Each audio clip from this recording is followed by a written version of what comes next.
Good afternoon, everyone. We'll start with our today's lecture. I hope I'm audible.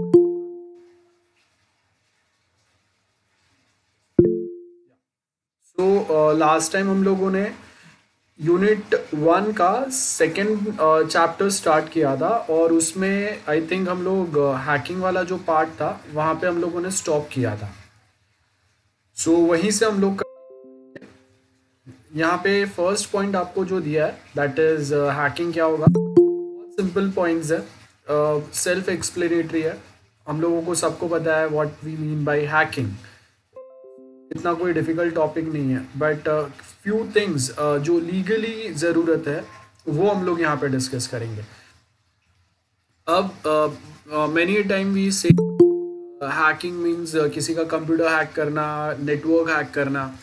अब ये जो certain points होते हैं वो इतने सिंपल नहीं रहते हैं। आई मीन बताते हैं वैसा तो बिल्कुल नहीं होता है कि हाँ कीबोर्ड पे ऐसे दो चार की प्रेस की और हैकिंग हो गया। बकवास है वो। ऐसा कुछ नहीं होता है, वो सिर्फ मूवी में होता है और वो जो हीरो होता है वही करता है। रियल में ऐसा नहीं होता है। रियल में जब अगर कोई हैकिंग या कुछ अगर प्रोसेस होता है सो वो टाइम पे एक लंबा प्रोसेस होता है। Like it it takes like 5 months 6 months और even more sometimes. It's quite a long process कि 3 मंथ्स या 4 5 6 months continuously we are monitoring something, we are continuously monitoring some network, some or the other network। और उसके बाद में finally जाके हम लोगों को कोई एक पॉइंट ऑफ टाइम पे कोई चांस मिलता है या कोई एक लूप होल मिलता है या कोई एक बैकडोर मिलता है जिसको हम लोग यूज़ करेंगे against that network. So it is not as easy और as simple how it looks in movie और समवेयर एल्स। यहाँ पे आपको क्या बोला है कि there are mainly two types of hackers we can say. एक जो होता है जो प्रोफेशनल होता है। अब प्रोफेशनल में भी दो टाइप के प्रोफेशनल रहते हैं। एक प्रोफेशनली लीगल वे में कर रहे हैं ये सेम चीज़ को और एक प्रोफेशनली इनलीगल पर्पस के लिए कर रहे हैं। Like we have ethical hackers जो प्रोफेशन ही उनका वो है और वो लीगल वे में कर रहे हैं चीज़ों को। मतलब if it is required then only they are going to monitor it. If it is not required तो वो नहीं करेंगे। उनके पास अगर कोई ऑर्डर है तभी वो किसी का अकाउंट, किसी का बैंक अकाउंट, किसी का फेसबुक अकाउंट कुछ तो वो मॉनिटर करते हैं, उनका कंप्यूटर मॉनिटर करते हैं। अदरवाइज वहाँ पे ऐसे कोई स्किल्स को वो मिसयूज़ नहीं करते किसी को परेशान करने के लिए या अपने टाइम पास के लिए या अपना नॉलेज बताने के लिए। वो एक टाइप हैकर्स होते हैं जिनको हम लोग वाइट हैट हैकर्स भी बोलते हैं। देन एक ब्लैक हैट आता है। ब्लैक हैट का मतलब होता है जो टाइम पास के लिए, अपने स्किल्स बताने के लिए या किसी के पास से पैसा चोरी करने के लिए, ऐसे अलग अलग पर्पस के लिए जो करता है वो ब्लैक हैट होते हैं। और एक आता है स्क्रिप्ट किडीज़ बोलते हैं उसको हम लोग। स्क्रिप्ट किडीज़ का मतलब होता है कि जिनको कुछ टेक्निकल ज़्यादा चीज़ें पता नहीं है, बस उनको एक आधा कोई सॉफ्टवेयर ऑनलाइन मिल गया और उसकी वजह से they will be able to trace someone's phone or they will be able to penetrate within someone's wifi. तो वही वो कर रहे हैं। इंटरनली वो कैसे वर्कआउट हो रहा है, दे don't have knowledge about that. जिनको आईटी का प्योर नॉलेज होता है वो अलग होता है और जिनको आईटी का नॉलेज नहीं है और कोई एक सॉफ्टवेयर उनको मिल गया है और उसी के बेस के ऊपर trying, they are different, getting, they are totally different, they are something which are actually just doing that for a some fun kind of a purpose। यहाँ पे भी अगर आप देखेंगे we have a definition of hackers, the people whose profession or hobby of working with computer। Then another definition of hacker is person who enjoys exploring the details of programming and how to stretch their capability, as opposed to most user who prefer to learn only the minimum necessary। मतलब अगर मुझे आप बोलोगे तो मैं क्या करूँगा, मैं सिर्फ वहाँ पे अगर मुझे डेवलपमेंट सीखना है तो जितना डेवलपमेंट के लिए ज़रूरी स्किल्स है उतना ही मैं सीखूँगा। And there comes another type of users जो क्या करेंगे, उसके एक लेवल ऊपर जाएंगे कि डेवलपमेंट अगर आ रहा है तो ये डेवलपमेंट में हम लोग सिक्योरिटी चीज़ें कैसे मॉनिटर कर सकते हैं, उसके ऊपर कुछ अगर सिक्योरिटी बाईपास करना है तो कैसे कर सकते हैं, ये सब रहेंगे। बराबर है। अब यहाँ पे आपको देखो क्या बोला है, we have types of hackers. Like एक कोड हैकर्स होते हैं, एक फ्रिकर्स होते हैं, एक साइबर पंक होते हैं, एक क्रैकर्स होते हैं। अब सबसे पहले अगर code hacker name, the name itself states code hacker are the people who are having the knowledge of intricacies of and the operations, इसको हम लोग क्या बोलेंगे, this are considered as hacker, बराबर है। देन उसके बाद आएंगे फ्रिकर्स आएंगे। Phreakers are those people who have deep knowledge of the internet and telecommunication system. So mainly we can say कि जो कोई एक इंटरनेट पेनिट्रेशन, वाईफाई पेनिट्रेशन जो होता है, या फिर हम लोग बोल सकते हैं कि there are people who basically trying to track someone's online activity और देयर कॉल्स, ये कुछ होंगे यहाँ पे। Then cyber punk and crackers है, people who are specialized in cryptography. अब क्रिप्टोग्राफी मतलब आप देखो कि फेसबुक, व्हाट्सएप पे या फेसबुक पे if I message you, if I send you some message, वो एनक्रिप्ट होके जाता है on the second end. So वो जो एनक्रिप्टेड मैसेज होते हैं वो क्रिप्टोग्राफी होता है। क्रिप्टोग्राफी आई होप हम लोगों को पता है। क्रिप्टोग्राफी का मतलब क्या होता है, converting plain text message into non-readable message by applying some or the other mathematical calculations or an algorithms। so ऐसे जो algorithms के थ्रू हम लोग कोई एक मैसेज को लॉक करते हैं, एनक्रिप्ट करते हैं, रीडेबल टू नॉन रीडेबल में कन्वर्ट करते हैं, उसको वापस जो रीडेबल में कन्वर्ट करते हैं by applying the same logic in a reverse manner, those are called as crackers.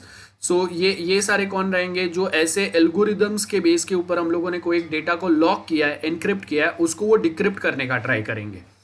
सो इससे क्या होगा कि अगर मैंने सिक्योर वे में कोई एक मैसेज अगर किसी को सेंड किया है, they try to break the security of this message and they try to read out what is there. So criminal hacking is the biggest threat like internet e commerce के ऊपर। अब देखो जैसे हम लोग नॉर्मल सिटीजन्स होते हैं जो यहाँ पे मुंबई में रहते हैं, so we call it Mumbai citizen, Delhi citizens. So अगर वो यहाँ पे रह रहे हैं we call it citizens, and अगर वो इंटरनेट के ऊपर अगर ये सेम है then we call it netizens. So यहाँ पे देखो क्या बोला है, netizens that in the internet is vulnerable and weak, because most of time जो थोड़े कोई वीक नेटिजन्स होते हैं हु डोंट टेक्निकल नॉलेज, या फिर they are not that tech friend, उनके साथ ये प्रॉब्लम होता है मेनली, ठीक है। So if hacking is uncontrolled then it will raise questions on technology, so it is necessary to check for hacking in all circumstances in internet is if internet is used for e-commerce. Now let me give you one very simple example. In India we are not encouraging people to get the skills, I'm not encouraging any student to just go and complete your school course on ethical hacking or something. But if we talk about Pakistan or China, we do have two neighbors who are very much we don't have enough friendly relations with these two countries. So most of time you will find that these are two main countries who are always targeting India for a cyber warfare. So अगर आप देखेंगे कि one or the time you will find कि some hacking team or hackers or crackers from Pakistan, they are trying to hack or steal the data of Indian citizens, politicians, NGO people, some government websites, etc etc. तो अगर पाकिस्तान के side से if they are attacking on 10,000 sites, then as we can say from India we are only in counter we are only attacking back by hacking like 3,000 4,000 5,000. सो मतलब encourage कर रहे हैं, जितना वो हम लोग को डैमेज कर रहे हैं उतना we are not damaging them. That and so we have in today's time we have such subjects, and we are basically motivating or encouraging people. The only reason being is कि ये जो main attacks हो रहे हैं ना, ये attacks को हम लोग बहुत लेवल तक हम लोग उनको न्यूट्रलाइज कर सकते हैं if we have a basic knowledge of the technology and if we can just secure ourselves. So अगर आप इतना भी करते हैं तो उनके साइड से ये जो साइबर वॉरफेयर जो होता है ना, एटलीस्ट हम लोग वो साइबर वॉरफेयर को तो कंट्रोल कर सकते हैं. Getting.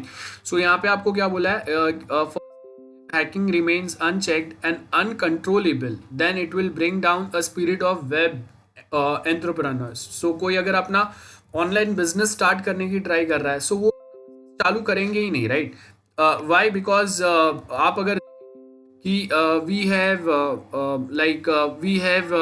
many such people who try to start their business online, और अगर उनको ऐसा प्रॉब्लम हो रहा है कंटिन्यूअसली, सो वो ये सोचेंगे कि मैं क्यों ऐसा करूं, क्योंकि ऐसे ही नॉर्मली भी अगर मैं अगर कोई बिजनेस चालू कर रहा हूँ, सम और the other person are interfering in my business, और they are stealing my ideas और माई प्रोडक्ट या सॉफ्टवेयर अगर हम लोग ऑनलाइन प्रोवाइड कर रहे हैं, so they are stealing the algorithm और logic of that, so piracy हो रहा है ऑनलाइन, ऐसे प्रॉब्लम्स होंगे। सो फर्स्ट थिंग तो इंडिया से भी कोई रेडी नहीं होगा, और अगर वर्ल्ड में दूसरे कोई कंट्री से भी अगर कोई आ रहा है इंडिया में, so they will also avoid coming to India और डूइंग बिजनेस विद इंडियन। सो उसके लिए आप अगर देखेंगे मच नेसेसरी कि हम लोग ऐसे कोई कंट्रोल मैकेनिज्म्स हमेशा रखें हम लोग के साथ में, जिससे हम लोग ऐसे सिचुएशन को बहुत प्रॉपरली कंट्रोल कर पाए। Then e commerce has become costlier as there is a huge cost in world for installing the system. अब आप देखो, मैं आपको बहुत सारे एग्जाम्पल्स देता हूँ। यहाँ पे ऑलरेडी हम लोगों ने एक चीज़ जो डिस्कस किया वही है, Pakistani hacker hacked Indian websites. Another example is SEBI, security exchange board of India, इसका वेबसाइट हैक करके उसका लिंक जो है उसके डोमेन को एक पॉन साइट पे पॉइंट आउट कर दिया था। So whenever I try to log in to SEBI's website, it directs me towards a porn website. Then hacking is done for following purpose, like teenagers are obsessed with the internet for doing hacking for fun as a hobby। आज के time पे देखो, there are dual personality coming from teenagers, specially from teenagers. आपने बहुत बार देखा रहेगा कि वी हैव टीनेजर्स जो एक्चुअल में कभी दे फील लाइक लूजर, और they are not a real hero kind of an image, they don't have that dashing और macho kind of an image in real world, and वो जो real में नहीं होता है ना, वो then they try to portray themselves on a virtual world. So इसके लिए बहुत बार उनके ड्यूअल पर्सनालिटीज होते हैं, and this is real fact. Okay, इसके ऊपर एक्चुअल में रिसर्च हुआ है। आपको ये जो रिसर्च हुए है इसके डिटेल्स आपको इंटरनेट के ऊपर भी मिलेंगे कि in today's time we are facing a dual personality problem, कि एक पर्सनालिटी आपका रियल वर्ल्ड में होता है and second personality most of time जो आपका रियल होता है उसके बहुत ज़्यादा अपोजिट होता है ऑन अ वर्चुअल प्लेटफॉर्म। आप कभी अगर अपने कोई फ्रेंड्स अगर रहेंगे, कंपेयर करना, most of time you will find कि बहुत सारे ऐसे चीज़ें जो हम लोग रियल वर्ल्ड में नहीं करते ना, वो हम लोग वो अपने fantasies people try to complete on a virtual world. So that is when the problem starts, कि यहाँ पे जो हम लोग देख रहे हैं ना, ये प्रॉब्लम वहीं से स्टार्ट होता है। So teenagers are obsessed with internet for doing hacking for hobby और something. Then businessmen doing hacking to damage business of competitor, then hacking is done with the intention for committing a fraud, बराबर है। Then hacking is done by internet security companies for testing the client system. So specially sometimes companies जो है वो खुद के side से hacking कराता है, so that they can actually test कि उन्होंने जो सिक्योरिटी सिस्टम एक नेटवर्क बनाया हुआ है, एक सिक्योरिटी आर्किटेक्चर जो इम्प्लीमेंट किया है ऑन एनी XYZ सिस्टम, तो वो कितना प्रॉपर है, वो कितना करेक्ट है। सो यहाँ पे वही दिया है, there are many websites available on internet that tells you how to crash computers and hijack computers. ये ऑनलाइन आपको बहुत सारी चीज़ें मिलेंगे, एंड आपने देखा रहेगा कि वी हैव लाइक एक नॉर्मल इंटरनेट होता है, देन डीप वेब होता है, डार्क वेब होता है। So deep web, if you know how to access और get the access of deep web, you will find many content or many courses or many things which are available through which we can penetrate in someone's computer or in someone's network, or we can hijack someone's webcams etc etc। ये बहुत कोई बड़ी बात नहीं है आज के time पे। एक नॉर्मल घर का अगर कोई कंप्यूटर है या कोई उनका अगर नॉर्मल एक वाईफाई है, उसको अगर हम लोग पेनिट्रेट करना है उसमें, सो वो कोई बड़ी चीज़ नहीं है। आपको एक सिक्योर कंपनी के अगर वाईफाई या उसकी बात करेंगे, then that's a big thing getting. अब देखो यहाँ पे है ना, आपको IT एक्ट के certain provisions are given here. अब ये प्रोविजंस जो है ना, थोड़े को ये प्रोविजंस याद रखने की ज़रूरत है।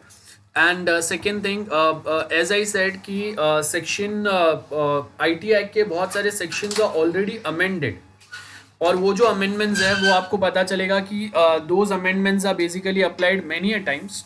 ओके, लाइक आपको यहाँ पे एक जो अमेंडमेंट एक जो सेक्शन दिया है ना, that is section 66 of IT act. अब ये जो सेक्शन है, sorry, Now, as you can see this section, that is section 66, hacking with computer systems. अब इसी के अंदर ही आपको उसके बहुत सारे दूसरे सब सेक्शंस मिलेंगे, लाइक जो सेक्शन 66 है उसी के जिसके अंदर it is mention that freedom of speech and expression. Okay, I'll give you one very good example for this, because बहुत टाइम से डिबेट चल रहा है with respect to this, कि हम लोगों को फ्रीडम ऑफ स्पीच देना चाहिए या नहीं इंटरनेट पे. I hope you know that freedom of speech and expression is a fundamental right as per the Indian Constitution. So if I try to express something using some public platforms like Twitter, Facebook, WhatsApp, any such way, या कोई news article में लिखता हूँ, कोई news channels है जो news publish कर रहे हैं, they are criticising government, they are favouring government, everything comes under their fundamental rights. So they have this fundamental rights which they can exercise within a limit. So like if I have a freedom of speech and expression, at same point of time the other people, they do have other fundamental rights. Like one is the example of living with the dignity. Okay, so अगर मैं यहाँ पे हूँ, so मेरे पास ये fundamental right है that I should live here with a dignity. So that is again one fundamental right, that is again one fundamental right, that is we have a dignity. बराबर है. So right to live with dignity, that is a fundamental right. So अगर मैं बोल रहा हूँ कि if I am exercising my fundamental right like freedom to speech and expression, so at same point of time other person's right to live with dignity should not be violated, otherwise that considered as violation of my fundamental right, and against which I can directly file a defamation case. I hope हम लोगों ने defamation word सुना रहेगा. It's called as मानहानि. सो अगर आप अगर freedom of speech use करके if you are trying to spread some rumours against me, then I can exercise my fundamental right, that is freedom to live with the dignity, or right to live with dignity, and based on which I can file a case against you. Getting अब ये real world में this fundamental rights are already present, but at same point of time how can we provide, और how can we restrict, और how can we put a limit on a fundamental right or right to speech over internet. सो ये एक problem है. ये case ज़्यादा picture में कब आता है, इफ़ यू नो कि जब बाला साहेब ठाकरे का जब डेथ होता है, सो वो टाइम पे there are many people who are just discussing the same issue, right. Like एक दिन के लिए, एक या दो दिन के लिए महाराष्ट्र बन गया था, and that at that point of time two girls were just discussing over Facebook chat कि वेदर दिस इज करेक्ट और not to just close the whole Maharashtra if someone dies. आप किसी का परमिशन नहीं पूछ रहे हो, ये डिस्कशन चल रहा था. Now those girls were discussing some or the other some social issue, या उनको कुछ जो राइट या रॉन्ग लग रहा था वो, एंड उसके बाद ये जो न्यूज़ है, ये जो शिवसेना है उनके पास जाता है, and they file an case against this two girls, और उनको एक दिन के लिए अरेस्ट किया गया था. So now can you see कि यहाँ पे दे वर जस्ट डिस्कसिंग कि एक दिन का जो आप महाराष्ट्र बन रख रहे हो, that is not the right thing. अब दे आर जस्ट डिस्कसिंग और they are just expressing their thoughts. अब ये जो थॉट्स उसने एक्सप्रेस किए हैं, ये उन्होंने एक्सप्रेस किए via a medium which is called as internet. So अब अगर रियल वर्ल्ड में हम लोगों के पास freedom of speech and expression है, तो same fundamental right should be also there over internet also. लेकिन इंटरनेट के ऊपर ये चीज़ों को कंट्रोल करना पॉसिबल नहीं हो रहा है. तो इसके लिए स्टार्टिंग में सेक्शन 66 में हम लोगों ने ये जो राइट है ये प्रोवाइड किया था, but under a recent amendment we have I mean the court have basically for now they have just removed this section, this subsection from section 66. so अभी इंटरनेट के ऊपर we don't have any defined limit कि we have freedom of speech and expression और not. हाँ, आप real world के जो freedom of speech and expression है वो यूज़ कर सकते हो.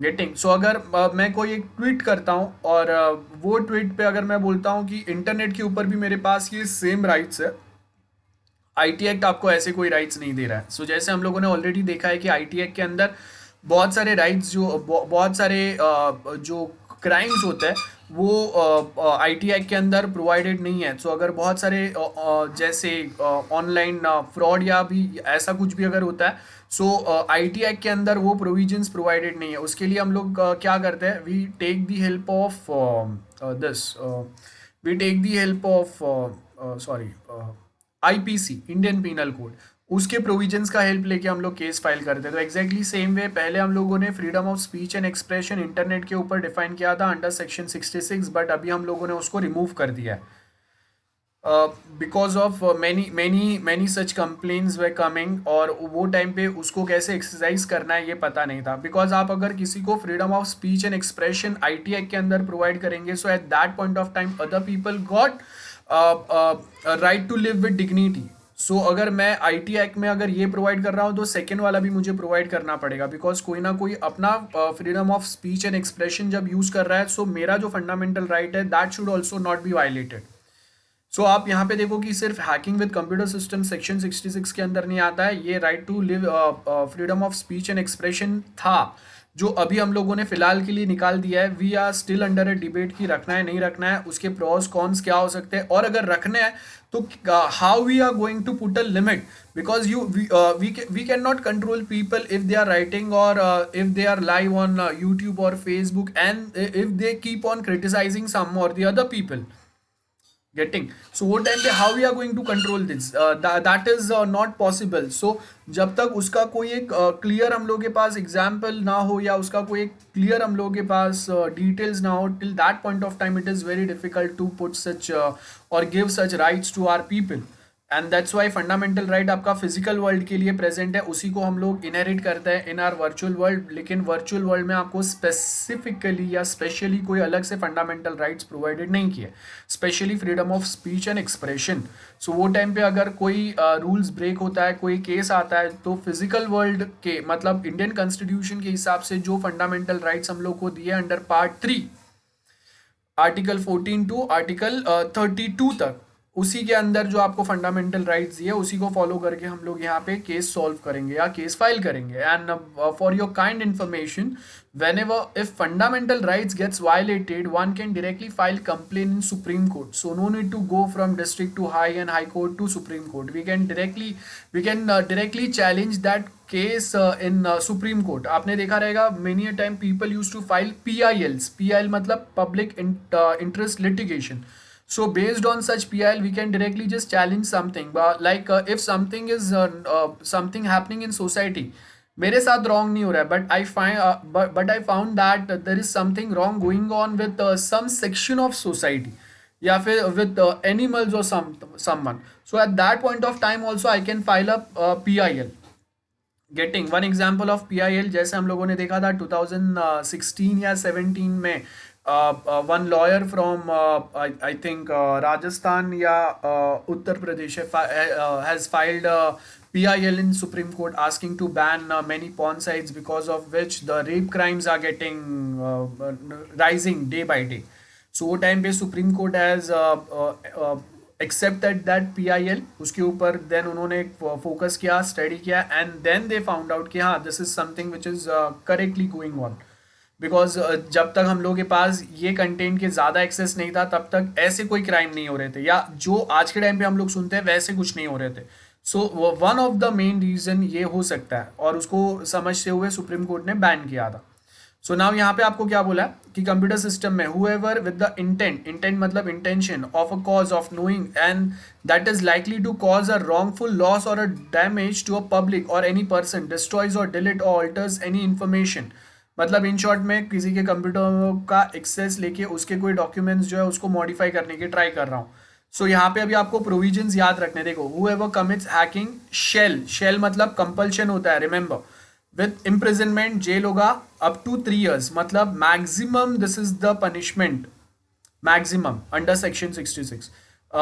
इससे कम ही होता है। सो मोस्ट ऑफ टाइम अगर 66 के बेस के ऊपर अगर कोई केस अगर फाइल हुआ है तो मैक्सिमम 3 years का पनिशमेंट होगा, minimum 1 month 2 months 6 months 1 year ऐसा हो सकता है। और फाइन कितना दिया आपको, अप टू 2 lakhs बोला है, मतलब मैक्सिमम फाइन इज 2 lakhs। अगर छोटा मोटा कुछ आपने ऐसे मिस्टेक से अगर किया है या मजाक में अगर कुछ किया है ऐसा, तो वो टाइम पे we can just simply court can just simply fine that person 5,000 10,000 या 20,000। So it is necessary to prove that the following ingredients, like an act which destroys or delete or change any info residing in a computer resource or diminishes its value utility। तो ये सबसे पहले तो आपको prove करना है कि ऐसा एक्चुअल में कुछ हुआ है और जो फाइल्स या डेटा डिलीट हुए हैं उसका एक्चुअल में वैल्यू था। मतलब ऐसा ऐसा नहीं होना चाहिए कि कोई फालतू के कोई फाइल्स थे वो कोई डिलीट करके गया and I am trying to file a case against that person.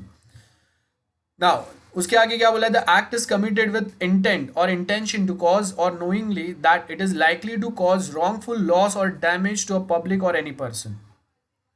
Okay, so that will also create a problem.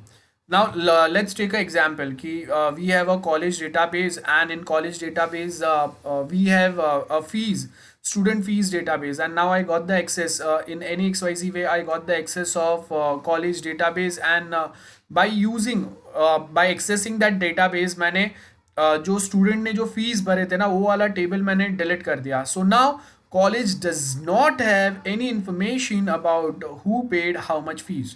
So if you ask student, they are not going to say कि okay मेरा इतना बाकी है इतना बाकी है, मैंने इतने इंस्टॉलमेंट भरे इतने इंस्टॉलमेंट भरे। So it gets very difficult for college to now find it out of 5 to 10,000 students who paid their fees, who are whose fees is still pending, या किसके कितने इंस्टॉलमेंट्स बाकी है। सो ये क्या हो गया, हम लोगों ने बहुत ज़्यादा लॉस कर दिया कॉलेज का, because now if student says कि नहीं हम लोगों ने फ़ी पे किया था, इट्स योर मिस्टेक, जिसकी वजह से आपके रिकॉर्ड्स जो है वो जो आपके रिकॉर्ड्स जो है वो सपोज प्रॉपर नहीं है या you don't have those records. Now if college says कि ओके हम लोग के पास बैंक में कोई एंट्री नहीं है, आई से कि ओके मैंने कैश में भरा था।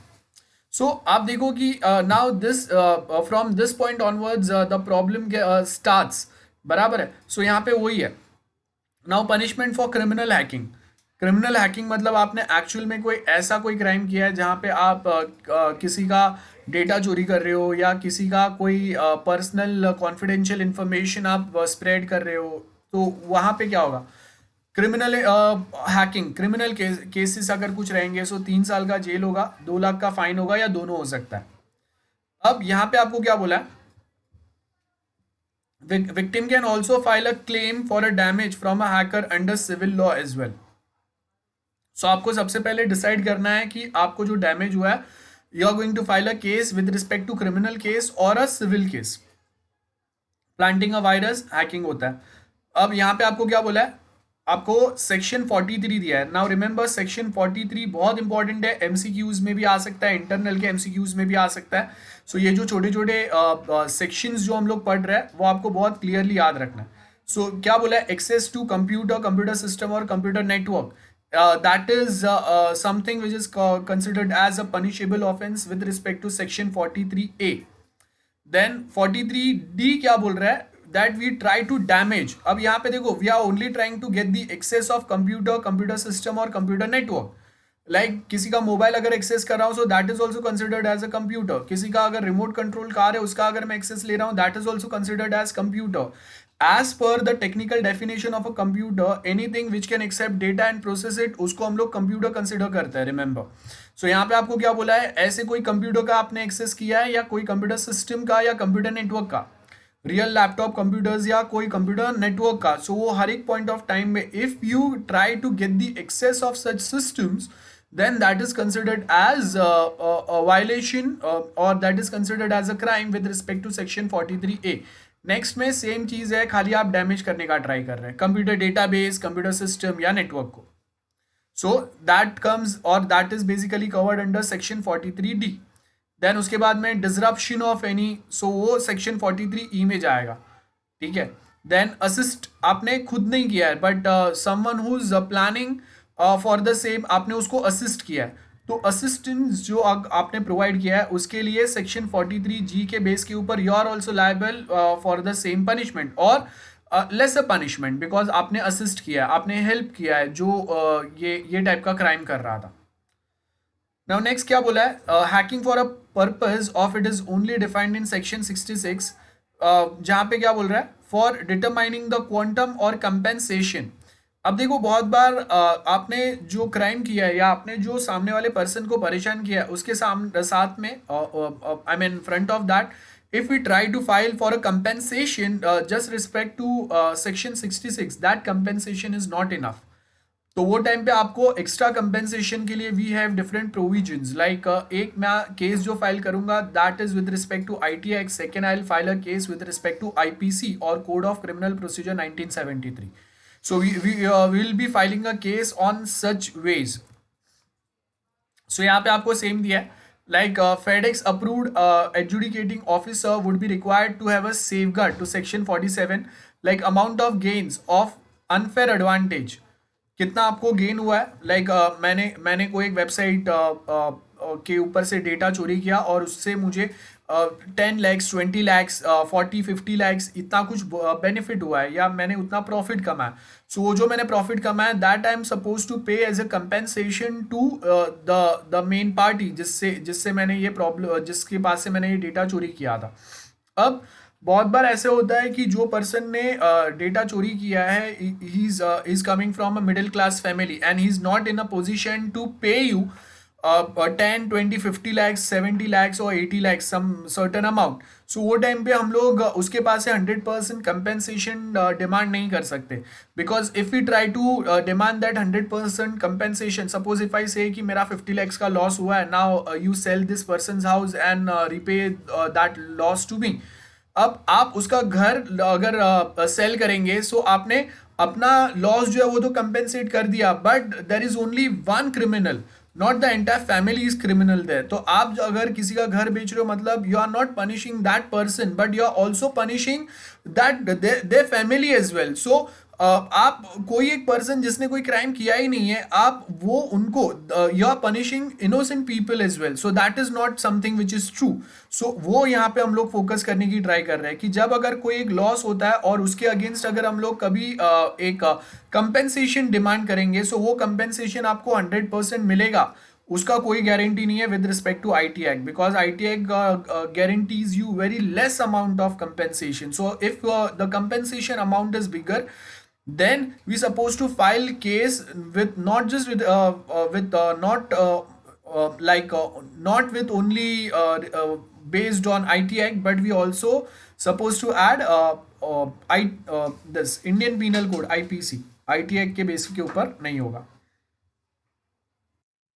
नाउ नेक्स्ट क्या होता है, रिपीटेटिव नेचर ऑफ डिफेक्ट। अब रिपीटेटिव नेचर ऑफ डिफेक्ट क्या होता है बेसिकली कि आप कंटिन्यूअसली कोई एक पर्सन को छोड़ रहे हो और वो हर बार या बहुत टाइम से वो सिमिलर टाइप का क्राइम कर रहा है, सो वो टाइम पे हम लोग उनको छोड़ेंगे नहीं, वार्निंग नहीं देंगे ना, उनका पनिशमेंट कम करेंगे। So for such type of criminals they going to be a harsh punishment. Next comes teenage web vandals. सो क्या होता है ये समझते हैं। आई थिंक बहुत सिंपल सा केस है, एक छोटा सा ही है, इतना कंप्लीट कर देता है। Teenage web vandal as name suggest teenagers है। टीनेजर्स मतलब जो कॉलेज स्टूडेंट होते हैं, स्कूल स्टूडेंट्स होते हैं जो रिसेंटली जॉब पे लगे हैं, they are quite excited about new technology, exploring it, और उसमें कोई लूप होल या बग मिलता है तो शो द स्किल्स कि आपने ऐसा कुछ सीखा हुआ है। So many teenagers are hungry to for fame and publicity, कि लोगों को पता चले कि हाँ इसने ऐसा कुछ किया है, उसको ऐसा कुछ आता है। सो एक अपना रेपुटेशन बनाने के लिए they try to select certain ways like hijacking या डोमेन हाईजैक करना, किसी का वेबसाइट हाईजैक कर लेना, उसके ऊपर डमी कंटेंट बताना एंड एक बार हो गया बाद में वापस उसको नॉर्मल लेके आना। सो टू प्रूव कि उनको आता है, अपने स्किल्स बताने के लिए वो ऐसे कुछ काम करता है। सो यहाँ पे देखो वही दिया है, many teenagers having excitement of achieving something great for doing something different. Some teenager want to demonstrate their knowledge of internet and computer. Many teenagers not having a knowledge of adverse effect of the act. Like मुझे नहीं पता था कि अगर मैं कोई एक website अगर हाईजैक करूंगा तो उससे क्या होगा। लेट्स सपोज कि मैंने कोई एक हॉस्पिटल का वेबसाइट जो है वो हाईजैक कर लिया। हाईजैक करने का मतलब आई होप सब समझते हैं कि वो वेबसाइट मैंने डाउन कर दिया। अब जब तक मैं उसको वापस एक्टिव नहीं करूंगा तब तक डॉक्टर्स और any hospital staff is not be in position to access the reports और documents which are available on that hospitals websites. And because of this कोई एक पेशेंट का ट्रीटमेंट होना था, ऑपरेशन होना था, that patient supposed to be treated, and at that very point of time only you hijacked or you hacked that website, and because of which doctors were not in a position to access the report, and as a result they postpone their that patient's uh, uh, that उनका जो main treatment था या operation था, and because of which that patient died या वो paralyse हो गया। So now from hacking और from a normal skill performing task से this became a criminal case. Now आपके ऊपर मर्डर चार्जेस आ गए, या अगर वो पेशेंट अगर पैरालाइज हो गया है सो अटेम्प्ट टू मर्डर चार्ज आ गए। मतलब from a very simple fun type of thing gets converted into a criminal activity. So teenage obsession for computer and internet has not got the right direction. So it's very important कि हम लोग बताएं उनको कि what is right, what is wrong, and if you try to perform something, उसके adverse जो उनके adverse effect जो है वो क्या हो सकते हैं, बराबर है। सो ये हम लोगों को पता होना चाहिए। Tools required committing the hijacking are cheap and getting easily available. आप देखो ऑनलाइन आपको बहुत सारे लोकेशंस पे मिल जाएगा। एथिकल हैकिंग का यू फॉलो एनी कोर्स, आपको भर भर के टूल्स मिलते हैं for some small tricks and tips. So that is not the big deal. तो ये यूज करके मैनी टाइम पीपल और college students they do try something like this. Okay. और उसके साथ में प्रॉब्लम क्या होता है कि फैमिली के जो मेन मेंबर्स होते हैं, पेरेंट्स होते हैं, ग्रैंड पेरेंट्स होते हैं, they are not monitoring the activity of that teenage like जो उनका बेटा है या टीनेज एज में जो लोग हैं, and as a result sometimes they might involve in such criminal activities as well। आप देखो कि बहुत बार जो वो ब्लू वेल गेम जो चल रहा था उसमें भी यही प्रॉब्लम हो रहा था कि फैमिली के साइड से कोई ज़्यादा नहीं है जो उनको संभाल पाए, एंड एज अ रिजल्ट वो ऐसे गेम्स में इन्वॉल्व होते थे, and many teenagers attempted suicide just to prove themselves। Okay, so this is something which is uh, which should be come which should be put in a focus in today's time। Society में सबका focus इसके ऊपर जाना चाहिए। Sometimes we might share so much information over Facebook और WhatsApp की कोई आपसे मिले बिना आपके बहुत ज़्यादा पर्सनल डिटेल जान सकता है। So that is also creating a problem getting. So वो सब आपको देखना है कि sometimes we are only inviting those hackers by providing so much of our information over public accounts like Twitter है, फेसबुक है, इंस्टा है, कि कोई भी publicly getting the access of your photos और समथिंग, और वहां से ही they are arranging a message, और वो आपको फिर मैसेज सेंड करता है कि okay I am calling from this bank और from on behalf of this bank's credit card team, and आपका ये जो बर्थ डेट ये है, आपका बैंक अकाउंट ये है, आपका मदर्स नेम इज दिस, और आपके साइड से ये ट्रांजेक्शन हुआ है या आपका अकाउंट ब्लॉक हो गया है, एनी एनी सच थिंग, एक फ्रॉड मैसेज बना के भेजेंगे। एंड बहुत बार लोग जो है वो ट्रैप हो जाते हैं। द ओनली रीजन कि आपको we are not active, we are still illiterate with respect to technology और विद रिस्पेक्ट टू इंटरनेट। तो हम लोगों को लिटरेसी लेवल बढ़ाने की ज़रूरत है। तो subject which we are learning here, उसका मेन पर्पज ये है to improve the digital literacy getting. So that's it. 2.4 जो है साइबर फ्रॉड एंड चीटिंग वो नेक्स्ट टाइम करेंगे। आज के लिए यहाँ तक ही रखते हैं हम लोग।